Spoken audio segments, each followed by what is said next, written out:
Hi, everyone. Today we're going to be talking about the function suggested time within Google Calendar.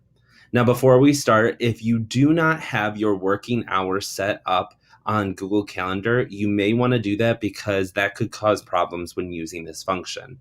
If you don't know how to do that, you can search our channel for Google Calendar, how to set up your working hours to check out that video. Now, what you're going to do is you're going to find a day that you would like to set up an event or meeting with a couple of colleagues. So I'm going to pick April 3rd here. And I'm going to click that. And I'm going to say, we're just going to call this one meeting. And then I'm going to click on the more options button.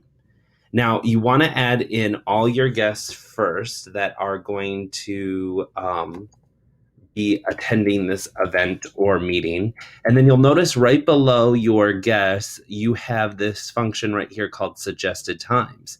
Now, when you click on it, it's going to offer you times throughout that day that all the participants in this event are available. So you can scroll through and find a time that works for you. Once you have one, you're going to click on it, and that's going to set your time over here for you. And then you're just going to click save. And then it will ask you if you would like to send an invitation email to those guests. You're going to click send.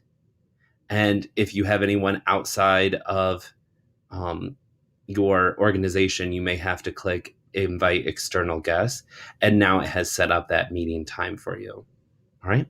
I hope you enjoyed this short tutorial on how to use the suggested time function within Google Calendar.